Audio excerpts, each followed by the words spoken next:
నెల్లూరు నగర మేయర్ పొట్లూరు స్రవంతి తన పదవిని కోల్పోనుందా? జరుగుతున్న వాస్తవ పరిస్థితులు చూస్తుంటే ఆ మాట నిజమే అనిపిస్తుంది. మేయర్ స్రవంతికి రూరల్ ఎమ్మెల్యే శ్రీధర్ రెడ్డికి మధ్య లొల్లేంటి? స్రవంతి మేయర్ ఎలా అయ్యింది? తాను నాటిన మొక్కనే పీకేయాలని శ్రీధర్ రెడ్డి ఎందుకు చూస్తున్నారు? నెల్లూరు మేయర్ చుట్టూ జరుగుతున్న రాజకీయాలపై వాయిస్ 5 స్పెషల్ ఫోకస్. నెల్లూరు నగర మేయర్ పొట్లూరు స్రవంతిని మేయర్ పదవి నుంచి తప్పించేందుకు తెలుగుదేశం పార్టీ వ్యూహం సిద్ధం చేస్తుంది. నిన్న జరిగిన బడ్జెట్ సమావేశమే స్రవంతికి మేయర్గా చివరి సమావేశమని తెలుగుదేశం పార్టీ నుండి బలమైన వాయిస్ వినిపిస్తుంది. ఈ మేరకు అవిశ్వాస తీర్మానం పెట్టేందుకు తెలుగుదేశం పార్టీ సిద్ధంగా ఉన్నట్లు సంకేతాలు కనిపిస్తున్నాయి. మేయర్ పదవీ కాలం 4 సంవత్సరాలు పూర్తి అవ్వగానే సర్వసభ్య సమావేశంలో అవిశ్వాస తీర్మానం ప్రవేశపెట్టి మేయర్ను తొలగించేందుకు టీడీపీ సర్వం సిద్ధం చేస్తుంది.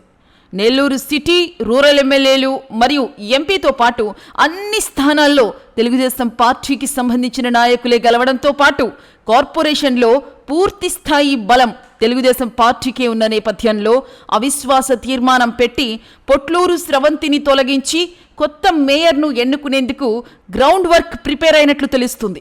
స్థానిక సంస్థలు, గ్రామ సర్పంచ్, ఎంపీపీ, నగర మేయర్, మున్సిపల్ చైర్మన్ వీరిలో ఎవరిని కూడా 4 సంవత్సరాల లోపు అవిశ్వాస తీర్మానం పెట్టి పదవి నుంచి దించేందుకు అవకాశం లేని విధంగా వైసీపీ ప్రభుత్వ హయాంలో చేసిన సంస్కరణల కారణంగానే పొట్లూరు స్రవంతి ఇంకా నెల్లూరు నగరం మేయర్గా కొనసాగుతుంది. లేకుంటే ఎప్పుడో అవిశ్వాస తీర్మానం పెట్టి టీడీపీ శ్రేణులు ఆమెకు ఉద్వాసన పలికేవారు. పొట్లూరు స్రవంతిని పదవి నుంచి తొలగించేందుకు ఎంత డ్రామా అయితే నడుస్తుందో 4 సంవత్సరాల క్రితం ఆ రోజు స్రవంతిని మేయర్ చేసేందుకు అంతకు మించిన సినిమానే జరిగింది. వైసీపీలోనే 3 వర్గాలు అంటే కోటంరెడ్డి శ్రీధర్ రెడ్డి రూరల్ పరిధిలో తాను టికెట్ ఇచ్చి నిలబెట్టిన పొట్లూరు స్రవంతిని మేయర్ చేసేందుకు వ్యూహం రచిస్తే, సిటీ నుండి తన అభ్యర్థి 53వ డివిజన్ కార్పొరేటర్ సుజాతను మేయర్ని చేసుకోవాలని అప్పటి సిటీ ఎమ్మెల్యే మంత్రి అనిల్ కుమార్ యాదవ్ ప్లాన్ చేశారు.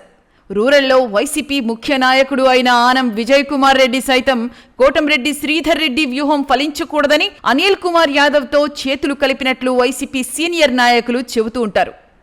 పొట్లూరు స్రవంతి 12వ డివిజన్ నుండి పోటీ చేసింది అంటే 12వ డివిజన్ సౌత్ రాజుపాలెం, చింతారెడ్డిపాలెం, ధనలక్ష్మీపురం, వావిలేటిపాడు, పెద్ద చెరుకూరు పరిధిలో ఉంటుంది. ఈ గ్రామాల్లో పూర్తి స్థాయి పట్టున్న సోమిరెడ్డి చంద్రమోహన్ రెడ్డి, ఆనం విజయ్ కుమార్ రెడ్డిలతో పాటు తాను ప్రాతినిధ్యం వహిస్తున్న సిటీకే మేయర్ సీటు దక్కాలని అనిల్ కుమార్ యాదవ్ వీరందరూ కలిసి శ్రీధర్ రెడ్డి ఎటువంటి పరిస్థితుల్లో కూడా విజయం సాధించకూడదని పొట్లూరు స్రవంతి ఓటమికి ప్లాన్ చేశారు.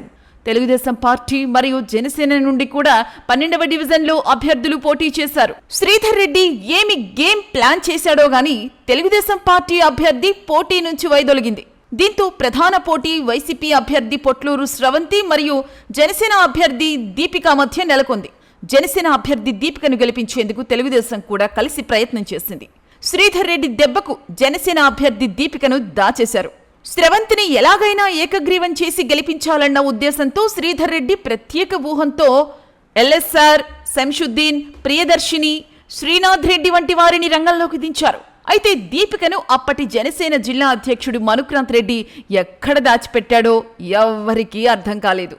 దీంతో శ్రీధర్ రెడ్డి లా ఎగ్జామ్స్ రాసేందుకు కర్నూలుకు వెళ్లిన యువజన నాయకుడు, స్టూడెంట్ జేఏసీ చైర్మన్ దీపికకు దూరపు బంధువు అయిన జీవి ప్రసాద్ను పిలిపించి రంగంలోకి దించి జనసేన అభ్యర్థి దీపికను బరిలో నుంచి తప్పించే బాధ్యతను అప్పగించారు. ఈ క్రమంలోనే జనసేన జిల్లా అధ్యక్షుడు మనుక్రాంత్ పై 6th టౌన్ పోలీస్ స్టేషన్లో జనసేన అభ్యర్థి దీపికను కిడ్నాప్ చేశారు అంటూ కేసు నమోదు చేయించారు.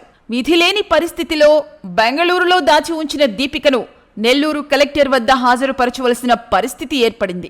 అవకాశం అందుబాటులోకి వచ్చిందని తెలుసుకుని స్పాట్లోకి వచ్చిన కోటంరెడ్డి గిరిధర్ రెడ్డి తనదైన స్టైల్లో వ్యవహారాన్ని చక్కబెట్టి దీపికకు ఫ్యాన్సీ అమౌంట్ ఇచ్చి బరిలో నుంచి తప్పించారని అప్పట్లో ప్రచారం జరిగింది. ఎన్నికల్లో కార్పొరేషన్ పరిధిలోని అన్ని డివిజన్లను వైసీపీ కైవసం చేసుకుంది.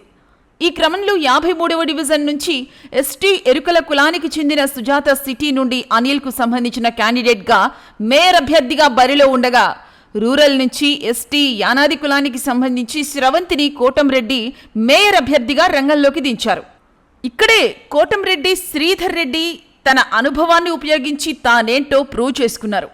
నెల్లూరు జిల్లాలో యానాది కులానికి సంబంధించిన ఓట్ బ్యాంక్ ఎక్కువగా ఉన్న విషయాన్ని అస్త్రంగా వాడి ఈ విషయాన్ని వివరించి జగన్మోహన్ రెడ్డి వద్ద నుంచి పొట్లూరు స్రవంతికి బీఫామ్ సంపాదించి తీసుకుని నెల్లూరుకు వచ్చారు. ఈ విషయం తెలియని కోటంరెడ్డి శ్రీధర్ రెడ్డికి సంబంధించిన స్వపక్ష విపక్ష వైరి వర్గాలు చివరి క్షణంలో ఆయన గేమ్ ప్లాన్కి కంగు తిన్నాయి. పొట్లూరు స్రవంతి మేయర్ కావడం వెనుక ఇంత పెద్ద భారీ బడ్జెట్ హై డ్రామా నడిచింది. ఇంత కష్టపడి మేయర్గా పొట్లూరు స్రవంతిని గెలిపించుకున్న శ్రీధర్ రెడ్డి రాజకీయ పరిస్థితుల నేపథ్యంలో తన చేతులతోనే స్రవంతిని మేయర్ పదవి నుంచి దించాల్సి వస్తుంది. ఒక దశలో పొట్లూరు స్రవంతి వైసీపీ నుండి పార్టీ మారేందుకు సిద్ధపడి కోటంరెడ్డితో పాటు పార్టీ మారకుండా తాను తప్పు చేశానని, బిడ్డలు తప్పు చేస్తే తండ్రి క్షమించడా అని మేయర్ ప్రాధేయపడగా, తెలుగుదేశం పార్టీలోకి స్రవంతిని అనుమతించేందుకు శ్రీధర్ రెడ్డి ఒప్పుకునేందుకు సిద్ధపడ్డప్పటికీ స్రవంతి భర్త జయవర్ధన్ ఐఏఎస్ ఆఫీసర్ల సంతకాలు ఫోర్జరీ చేసిన కేసులో ఇరుక్కుని రిమాండ్కు వెళ్లిన నేపథ్యంలో తనపై నింద వేయించుకునేందుకు, బురద చల్లించుకునేందుకు సిద్ధంగా లేని శ్రీధర్ రెడ్డి జయవర్ధన్ చేసిన పనిని 100% తప్పుగా భావించి స్రవంతి విషయంలో తటస్థంగా ఉండిపోయారు.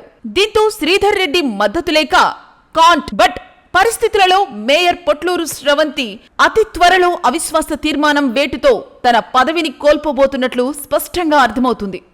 This is Vinod Gadiraju, voice 5 editorial head, signing off.